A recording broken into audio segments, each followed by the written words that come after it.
उस लश्कर की अपनी ही शान थी। पता चलता था कि किसी शहनशाह की फौज है। उनके कदमों के नीचे जमीन हिलती थी। उधर यसरिब के सरफरोश थे। जाहिरी तौर पर उनकी कोई शान नहीं थी। ईरानियों के मुकाबले में मुसलमानों के हथियार भी कमतर रखते थे। लिबास भी यूं ही से थे और उनकी तादाद ईरानियों के मुकाबले में बहुत थोड़ी थी। खालिद रज़ियल्लाहु अन्हु ने अपनी फौज को आगे बढ़ने का हुक्म दिया तो हजारों कदमों की धमक और घोड़ों के टापों के साथ कलमा तैयबा का विर्द कोई और ही तासुर पैदा कर रहा था। ये फौज थकी हुई थी और जरतश्त ताजा दम थे। दोनों फौजों के दरमियान थोड़ा सा फासला रह गया तो खालिद रज़ियल्लाहु अन्हु ने अपनी फौजों को रोक लिया। मुसन्ना बिन हारिसा अपने सवार दस्ते के साथ खालिद रज़ियल्लाहु अन्हु के पीछे थे। दाएं और बाएं पहलुओं पर खालिद रज़ियल्लाहु अन्हु के मुकर्रर किए हुए 2 सालार आसिम बिन अम्र और अदी बिन हातिम थे। उस दौर की जंगों के दस्तूर के मुताबिक जरतश्तों का सिपा सालार कारन आगे आया और उसने मुसलमानों को इनफरादी मुकाबले के लिए ललकारा। मदीना का कोई शुतरबान मेरे मुकाबले में आ सकता है? उसने दोनों फौजों के दरमियान आकर और ललकार कर कहा। मेरे मुकाबले में आने वाला ये सोच कर आए कि मैं शहनशाह फारस का सिपा सालार हूँ। मैं हूँ तेरे मुकाबले में आने वाला। खालिद रज़ियल्लाहु अन्हु ने अपना घोड़ा आगे बढ़ाया और ललकारे, कारन आ और अपने सालार हुर्मुज के कत्ल का इंतकाम ले। मैं हूँ उसका कातिल। खालिद रज़ियल्लाहु अन्हु अभी कारन से कुछ दूर ही थे कि खालिद रज़ियल्लाहु अन्हु के अक़ब से एक घोड़ा तेजी से आया और खालिद रज़ियल्लाहु अन्हु के करीब से गुजर गया। पीछे रहे इब्ने वलीद। ये घुड़सवार ललकारा, आतिश परस्तों का ये सालार मेरा शिकार है। खालिद रज़ियल्लाहु अन्हु ने देखा वो एक मुसलमान सवार मौक़िल बिन अल-आशी था। वो पहलवानी और तेगज़नी में महारत और शहरत रखता था। ये डिसिप्लिन के खिलाफ था कि कोई सिपाही या सवार अपने सालार पर बर्तरी हासिल करने की कोशिश करता, लेकिन वो वक्त ऐसा था कि बंदा और साहिब और मोहताज और गनी एक हो गए थे। सिपाही और सवार जंग का मकसद समझते थे। जो जज्बा सिपाहियों में था वही सालारों में था। मौक़िल बिन अल-आशी ये बर्दाश्त न कर सका कि उसका सालार एक आतिश परस्त के हाथों घायल हो। खालिद रज़ियल्लाहु अन्हु अपनी सिपाह के जज्बे को समझते थे। वो रुक गए। उन्होंने अपने उस सवार के जज्बे को मारने की कोशिश न की। मौक़िल के घोड़े की रफ्तार तेज थी। घोड़ा ईरानियों के सालार क़ारिन बिन क़ियास से आगे निकल गया। मौक़िल ने आगे जाकर घोड़े को मोड़ा और क़ारिन को ललकारा। क़ारिन ने पहले ही तलवार अपने हाथ में ले रखी थी। उसके सर पर जंजीरों वाला खुद था और उसका ऊपर का धड़ ज़िरा में था। उसकी टांगों पर मोटे चमड़े के खौल चढ़े हुए थे। उसके चेहरे पर इंतकाम के तासुरात की बजाय तकब्बुर था, जैसे लोहे और मोटे चमड़े का यह लिबास उसे मुसलमान की तलवार से बचा लेगा। क़ारिन ने अपने घोड़े की बाग को झटका दिया। दोनों के घोड़े एक दूसरे के इर्द गिर्द 1-2 चक्कर लगाकर आमने सामने आ गए। ऐ आग के पूजने वाले, मौक़िल ने बड़ी बुलंद आवाज से कहा, मैं सिपाही हूँ, सालार नहीं हूँ। क़ारिन के चेहरे पर रौनत के आसार और ज्यादा नुमायां हो गए। दोनों घोड़े एक दूसरे की तरफ बढ़े। उनके सवारों की तलवारें बुलंद हुई। पहले बार में तलवारें एक दूसरे से टकराईं और दोनों सवार पीछे हट गए। घोड़े एक बार फिर एक दूसरे की तरफ आए। तलवारें एक बार फिर हवा में टकराईं। इसके बाद घोड़े पीछे हट हट और घूम घूम कर एक दूसरे की तरफ आए। दोनों सवार एक दूसरे पर वार करते रहे। आखिरी बार क़ारिन ने तलवार बुलंद की। मौक़िल ने वो वार रोकने की बजाय उसकी बगल को नंगा देखा तो तलवार बर्छी की तरह उसकी बगल में इतनी जोर से मारी कि तलवार क़ारिन के जिस्म में दूर तक उतर गई। क़ारिन के उसी हाथ में तलवार थी जो उसके हाथ से छूट गई। क़ारिन घोड़े पर एक तरफ को झुका। मौक़िल ने अब उसकी गर्दन देख ली, जिससे क़ारिन आहनी खुद की जंजीरें हटकर पीछे को लटकाई थी। मौक़िल ने पूरी ताकत से गर्दन पर ऐसा वार किया कि तकब्बुर और रौनत से अकड़ी हुई गर्दन साफ कट गई। मुसलमानों के लश्कर से दादो तहसीन और अल्लाह अकबर के नारे राद की तरह कड़कने लगे। क़ारिन बिन क़ियास का सर जमीन पर पड़ा था। उसके जंजीरों वाले खुद के नीचे उसकी हैसियत के मुताबिक 1 लाख दिरहम के हीरों वाली टोपी थी। ऐसी ही टोपी हुर्मुज के सर पर भी थी। क़ारिन का बाकी धड़ घोड़े से लुढ़क गया, लेकिन उसका एक पांव रिकाब में फंस गया। मौक़िल ने क़ारिन के घोड़े को ठुड्डा मारा। घोड़ा क़ारिन के जिस्म को घसीटता दोनों फौजों के दरमियान बेलगाम दौड़ने लगा। ईरानियों के लश्कर पर मौत का सन्नाटा तारी था। आतिश परस्तों की सफों से 2 घोड़े आगे आए। कौन है हमारे मुकाबले में आने वाला? उन 2 में से एक घुड़सवार ललकारा, हम अपने सिपा सालार के खून का इंतकाम लेंगे। मैं अकेला दोनों के लिए काफी हूँ। खालिद रज़ियल्लाहु अन्हु ने दुश्मन की ललकार का जवाब दिया और एड़ लगाई। उन्हें ललकारने वाले 2 ईरानी सालार क़बाज़ और अनूश जान थे। अचानक खालिद रज़ियल्लाहु अन्हु के अक़ब से 2 घोड़े आए जो उसके दाएं बाएं से आगे निकल गए। खालिद रज़ियल्लाहु अन्हु को एक ललकार सुनाई दी, पीछे हो वलीद के बेटे, इन दोनों सालारों ने हमारे हाथ देखे हुए हैं, अब हम इन्हें भागने की मोहलत नहीं देंगे। खालिद रज़ियल्लाहु अन्हु के लश्कर के दूसरे सवार ने कहा।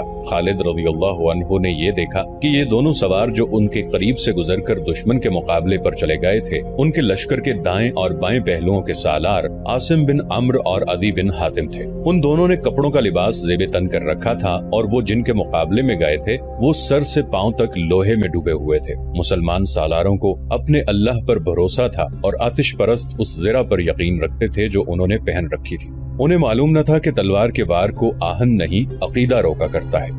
دونوں طرف تجربہ کار سالار تھے جو تیغ زنی کی مہارت رکھتے تھے۔ ان کی تلواریں ٹکرانے لگیں۔ مسلمانوں کی تلواریں آتش پرستوں کی زرہ کو کاٹنے سے قاصر تھیں، اس لیے وہ محتاط ہو کر وار کرتے تھے تاکہ تلواروں کی دھار کو نقصان نہ پہنچے۔ عاصم اور عدی اس طاق میں تھے کہ دشمن کا کوئی نازک اور غیر محفوظ جسم کا حصہ سامنے آئے تو وہ معقل کی طرح وار کریں۔ آخر کار ان دونوں نے باری باری معقل ہی کی طرح اپنے اپنے دشمن کے قریب جا کر انہیں موقع دیا کہ وہ اوپر سے تلوار کا وار کریں۔ آتش پرستوں کے سالاروں نے وہی غلطی کی جو قارن نے کی تھی۔ انہوں نے بازو اوپر کیے اور تلواریں ان کی بغلوں میں داخل ہو گئیں اور دونوں کی تلواریں گر پڑیں۔ خالد رضی اللہ عنہ نے جب دیکھا کہ زرتشتوں کا سپہ سالار مارا گیا اور اس کے بعد اس کے دونوں سالار بھی جنہیں اپنے لشکر کو منظم طریقے سے لڑانا تھا مارے گئے ہیں، تو خالد رضی اللہ عنہ نے اپنے لشکر کو حملے کا حکم دے دیا۔ ایرانیوں کے لشکر میں وہ سپاہی بھی تھے جو اپنے دلوں پر مسلمانوں کی دہشت لیے ہوئے جنگ سلاسل سے بھاگے تھے۔ اب انہوں نے اپنے 3 سالاروں کو مرتے دیکھا تو ان کی دہشت میں اضافہ ہو گیا۔ انہوں نے یہ دہشت اپنے سارے لشکر پر حاوی کر دی۔ لشکر کا حوصلہ تو پہلے ہی مجروح ہو چکا تھا، یہ لشکر مقابلے کے لیے بہرحال تیار ہو گیا۔ ایرانیوں کو یہ فائدہ حاصل تھا کہ ان کے پیچھے دریا تھا جس نے ان کے عقب کو محفوظ کیا ہوا تھا۔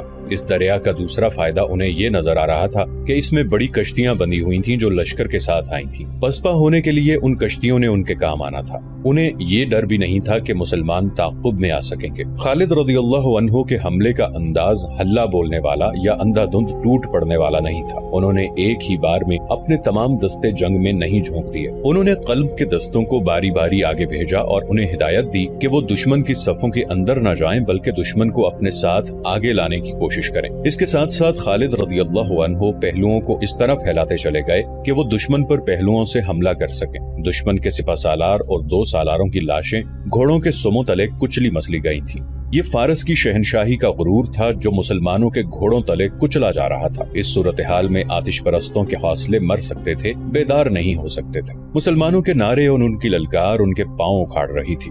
زرتشت کے پجاریوں، اللہ کو مانو، ہم ہیں محمد صلی اللہ علیہ وآلہ وسلم کے شہدائی، اور اللہ اکبر کے نعروں سے فضا کانپ رہی تھی۔ جوش و خروش تو مثنہ بن حارثہ کے سواروں کا تھا۔ ان کی للکار الگ تھلگ تھی، اپنے غلاموں کی ضرب دیکھو، آج ظالموں سے خون کا حساب لیں گے، بلاؤ اور شیر کو، زرتشت کو آواز دو۔ ایرانی سپاہ کے حوصلے جواب دینے لگے۔ ان کی دوسری کمزوری نے ان کے جسم توڑ دیے۔ یہ کمزوری ان کے ہتھیاروں کا اور زرہ کا بوجھ تھا۔ وہ تھکن محسوس کرنے لگے۔ خالد رضی اللہ عنہ نے جو اپنی سپاہ کے ساتھ سپاہیوں کی طرح لڑ رہے تھے بھانپ لیا کہ آتش پرست ڈھیلے پڑتے جا رہے ہیں۔ انہوں نے جس شدت سے مقابلے اور جوابی حملوں کا آغاز کیا تھا اس شدت میں نمایاں کمی نظر آنے لگی۔ خالد رضی اللہ عنہ نے اپنے قاصد پہلوؤں کے سالاروں عاصم بن عدی کی طرف اس حکم کے ساتھ دوڑا دیے کہ اپنے اپنے پہلوؤں کو اور باہر لے جا کر بیک وقت دشمن کے پہلوؤں پر حملہ کریں۔ اس کے ساتھ ہی خالد رضی اللہ عنہ نے قلب کے پیچھے رکھے ہوئے محفوظہ یعنی ریزرو کے دستے کو دشمن کے قلب پر حملے کا حکم دے دیا۔ ان دستوں کو جو پہلے موج در موج کے انداز سے حملے کر رہے تھے خالد رضی اللہ عنہ نے پیچھے ہٹا لیا تاکہ وہ جوش و خروش میں ایسی تھکن محسوس نہ کرنے لگیں جو ان کی برداشت سے باہر ہو جائے۔ ایرانی لشکر مسلمانوں کے نئے حملوں کی تاب نہ لا سکا۔ ان کا جانی نقصان بہت ہو چکا تھا۔ اب وہ بکھرنے لگے۔ مسلمانوں نے دیکھا کہ پیچھے جو ایرانی سپاہی تھے وہ دریا کی طرف بھاگے جا رہے تھے۔ اس وقت مسلمانوں کو وہ کشتیاں دکھائی دیں جو سینکڑوں کی تعداد میں دریا کے کنارے بندی تھی۔ کشتیاں توڑ دو، ایک مسلمان کی للکار سنائی دی۔ دشمن بھاگنے کے لیے کشتیاں ساتھ لایا ہے، ایک اور للکار سنائی دی۔ جب یہ للکار خالد رضی اللہ عنہ تک پہنچی تو انہوں نے دائیں بائیں قاصد اس حکم کے ساتھ دوڑا دیے کہ دشمن کے عقب میں جانے کی کوشش کرو اور ان کی کشتیاں توڑ دو یا ان پر قبضہ کر لو۔ قبضہ کر لینے کی صورت میں یہ کشتیاں خالد رضی اللہ عنہ کے لشکر کے کام آ سکتی تھیں۔ انہیں بھی دریا پار کرنا تھا۔ جب یہ حکم سالاروں تک اور سالاروں سے سپاہیوں تک پہنچا تو یہی ایک للکار بلند ہونے لگی، کشتیوں تک پہنچو، کشتیاں بیکار کر دو، کشتیاں پکڑ لو۔ اس للکار نے آتش پرستوں کا رہا سہا دمخم بھی توڑ دیا۔ زندہ بھاگ نکلنے کا ذریعہ یہی کشتیاں تھیں جو مسلمانوں نے دیکھ لی تھیں۔ ایرانیوں نے لڑائی سے منہ موڑ کر کشتیوں کا رخ کیا۔ وہ ایک دوسرے سے پہلے کشتیوں میں سوار ہونے کی کوشش کے لیے دھکم कलम पेल करने लगे। उनकी हालत डरी हुई भेड़ों की मानिंद हो गई जो एक दूसरे की आड़ में छुपने की कोशिश किया करती हैं। ईरानी सिपाहियों ने कश्तियों पर सवार होने के लिए घोड़े छोड़ दिए। हालांकि कश्तियां इतनी बड़ी थीं कि उन पर घोड़े भी लिए जा सकते थे। ये था वो मौका जब मुजाहिदीन इस्लाम के हाथों आतिश परस्तों का कत्लेआम शुरू हो गया। वो कश्तियों में सवार होने की कोशिश में कट रहे थे। उनमें जो कश्तियों में सवार हो गए और रस्से खोलकर कश्तियां किनारे से हटा ले गए, उनमें ज्यादातर मुसलमानों के तीरों का निशाना बन गए। फिर भी कुछ खुशनसीब थे जो बचकर निकल गए। तकरीबन तमाम मौर्रिखों ने लिखा है कि इस मारके में 30,000 ईरानी फौजी मारे गए। जख्मियों की तादाद किसी ने नहीं लिखी। तसव्वुर किया जा सकता है कि जहां इतनी अमवात हुई वहां जख्मियों की तादाद इन्हीं के लगभग होगी। इसका मतलब ये था कि शहनशाह फारस की इस जंगी कुव्वत का बुत टूट गया था जिसे नाकाबिले तस्खीर समझा जाता था। अल्लाह की तलवार ने किसरा की ताकत और गुरूर पर कारी ज़रब लगाई थी जिसने मदाइन में कसरा के ऐवानों को हिला डाला था। दरियाए मौक्कल के किनारे खून में डूब गए थे। मैदान जंग का मंजर बड़ा ही भयानक था। दूर दूर तक लाशें और तड़पते जख्मी बिखरे नजर आते थे। जख्मी घोड़े दौड़ते फिरते और जख्मियों को रौंदते फिर रहे थे। मुजाहिदीन इस्लाम अपने जख्मी साथियों को और शहीदों की लाशों को उठा रहे थे। मैदान खून से लाल हो गया था। खालिद रज़ियल्लाहु अन्हु एक बुलंद जगह पर खड़े मैदान जंग को देख रहे थे। एक तरफ से एक घुड़सवार घोड़े को सर पर दौड़ाता आया। उसने खालिद रज़ियल्लाहु अन्हु के करीब आकर घोड़ा रोका। वो मुसन्ना बिन हारिसा थे। घोड़ा खालिद रज़ियल्लाहु अन्हु के पहलू के साथ करके मुसन्ना घोड़े पर ही खालिद रज़ियल्लाहु अन्हु से बगलगीर हो गए। इब्ने वलीद, मुसन्ना ने जज्बात से लरजती हुई आवाज में कहा, मैंने आज मजलूम मुसलमानों के खून का इंतकाम ले लिया है, अभी नहीं इब्ने हारिसा। खालिद रज़ियल्लाहु अन्हु ने बड़े संजीदा लहजे में कहा, अभी तो इब्तदा है, हमारे लिए असल खतरा अब शुरू हुआ है। क्या तुमने इन कश्तियों की तादाद नहीं देखी? क्या तुमने नहीं देखा कि ये कश्तियां कितनी बड़ी और कितनी मजबूत थीं? और तुमने ये भी देखा होगा कि फारसियों के पास साजो सामान किस कदर ज्यादा है। उनके वसाइल बड़े वसी हैं। हम अपने वतन से बहुत दूर आ गए हैं। हमें अब उन्हीं से हथियार और रसद छीनकर अपनी जरूरत पूरी करनी है। ये काम आसान नहीं है इब्ने हारिसा, और मेरे लिए ये भी आसान नहीं है कि मैं इन दुश्वारियों और महरूमियों से घबराकर यहीं से वापस चला जाऊं। हम वापस नहीं जाएंगे इब्ने वलीद, मुसन्ना ने पुरअज़्म लहजे में कहा। हमें किसरा के ऐवानों की ईंट से ईंट बजानी है। हमें इन आतिश परस्तों पर यह साबित करना है कि झूठे खुदा किसी की दस्तगीरी नहीं कर सकते। खालिद रज़ियल्लाहु अन्हु ने अपने सालारों को बुला लिया। इससे पहले वो माल गनीमत इकट्ठा करने का हुक्म दे चुके थे। हमारी मुश्किलात अब शुरू हुई हैं। खालिद रज़ियल्लाहु अन्हु ने अपने सालारों से कहा, हम इस वक्त दुश्मन की सरजमीन पर खड़े हैं। यहाँ के दरख्त और यहाँ के पत्थर और इसकी मट्टी का जर्रा जर्रा हमारा दुश्मन है। यहाँ के लोग हमारे लिए अजनबी हैं। इन लोगों पर फारस की शहनशाही की दहशत तारी है।